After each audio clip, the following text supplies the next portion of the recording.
ये आकाशवाणी का पटना केंद्र है। प्रस्तुत है पूर्णिया जिले की हलचल। पूर्णिया जिले की हलचल को पेश कर रहे हैं हमारे संवाददाता होमी चंदन।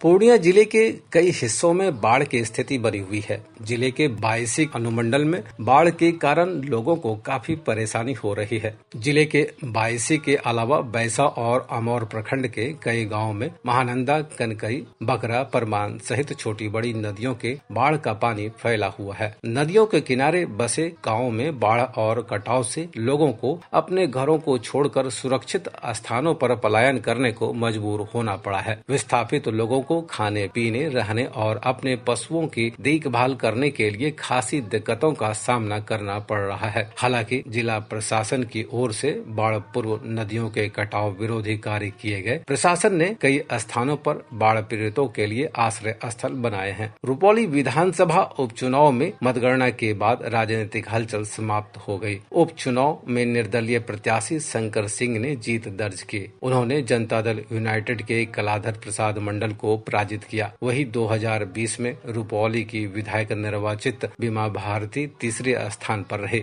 मतगणना 13 जुलाई को कराई गई। इससे पहले 10 जुलाई को छिटपुट घटनाओं को छोड़कर रुपौली में उपचुनाव शांतिपूर्ण रहा। इससे पहले शंकर सिंह ने चुनाव लोजपा के टिकट पर लड़ा था, लेकिन इस बार वे निर्दलीय चुनाव मैदान में थे। उन्होंने अपने निकटतम प्रतिद्वंदी जदयू के कलाधर प्रसाद मंडल को 8000 से अधिक मतों के अंतर से पराजित किया।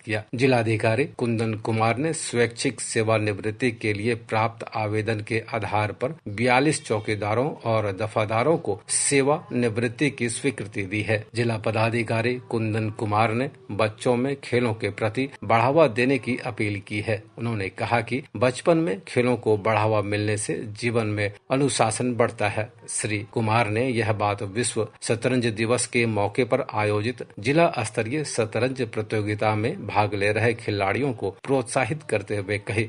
और अब सुनिए मधुबनी जिले की हलचल। आलेख हमारे संवाददाता आकिल हुसैन का है। इसे प्रस्तुत कर रहे हैं खालिद रशीद। मधुबनी जिले के झंझारपुर के पूर्व विधायक गुलाब यादव के पैतृक घर पर प्रवर्तन निदेशालय की टीम द्वारा छापेमारी चर्चा में रही। मनी लॉन्ड्रिंग के मामले में अवैध संपत्ति जमा करने के आरोप में निदेशालय के अधिकारियों ने छापेमारी की और कई दस्तावेज बरामद किए। ये छापेमारी 10 घंटे से अधिक समय तक चली। जिले के मधेपुर और मधवापुर प्रखंड में निचले इलाकों में बाढ़ की स्थिति बनी हुई है। कोसी नदी के जलस्तर में बढ़ोतरी से मधेपुर प्रखंड के कई गांव बाढ़ की चपेट में हैं। वहीं धौंस नदी, भूतही बलान और तिलियुगा नदी के जलस्तर में बढ़ोतरी से मधेपुर प्रखंड के कई इलाके बाढ़ प्रभावित हैं। जिले में मधवापुर, विस्फी, जयनगर और लौखी प्रखंड के कई हिस्से नदियों के जलस्तर में बढ़ोतरी के कारण बाढ़ से प्रभावित हैं। कई इलाकों में स्थिति में सुधार होने के बाद लोग अपने घरों को लौट रहे हैं। वहीं बड़ी संख्या में बाढ़ प्रभावित लोग ऊंचे स्थानों पर पलायन कर शरण लिए हुए हैं। सावन के पावन अवसर पर विस्फी के भैरवा में श्रावणी मेले का आयोजन कल से किया जाएगा। बड़ी संख्या में लोग भगवान शिव का जलाभिषेक करने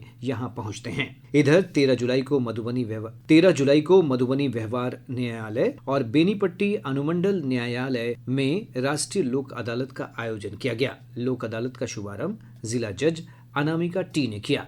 राष्ट्रीय लोक अदालत के दौरान 500 से अधिक मामलों का निपटारा किया गया। जिले में विशेष अभियान चलाकर लाभार्थियों का आयुष्मान भारत गोल्डन कार्ड बनाया जा रहा है। इसके तहत लाभार्थी परिवार को 1 साल में 5 लाख रुपए तक के मुफ्त इलाज की सुविधा प्रदान की जाती है। जिले में अभी तक कुल लक्षित लाभार्थियों में से 32% के ही आयुष्मान कार्ड बने हैं। 18 जुलाई से शुरू अभियान के तहत जिले में 2000 से अधिक जन वितरण प्रणाली दुकानों में शिविर लगाकर गोल्डन कार्ड बनाए जा रहे हैं। राजनगर स्थित एसएसबी की 18वीं बटालियन की ओर से पिछले दिनों पौधारोपण अभियान चलाया गया। इस दौरान 700 से अधिक पौधे लगाए गए और उनकी रक्षा का संकल्प लिया गया। जिले में प्रधानमंत्री सूर्य घर मुफ्त बिजली योजना की प्रक्रिया शुरू हो गई है। इसके तहत 1 किलोवाट के बिजली कनेक्शन पर केंद्र सरकार 30,000 रुपए का अनुदान देगी। 2 किलोवाट पर 60,000 और 3 या उससे अधिक किलोवाट के बिजली कनेक्शन पर 78,000 रुपए अनुदान मिलेगा। North Bihar power distribution company के प्रबंध निदेशक ने मधुबनी के जिलाधिकारी को इस योजना के लिए पत्र लिखा है। इसके लिए इच्छुक लोगों को बिजली विभाग के पोर्टल पर ऑनलाइन आवेदन देना होगा।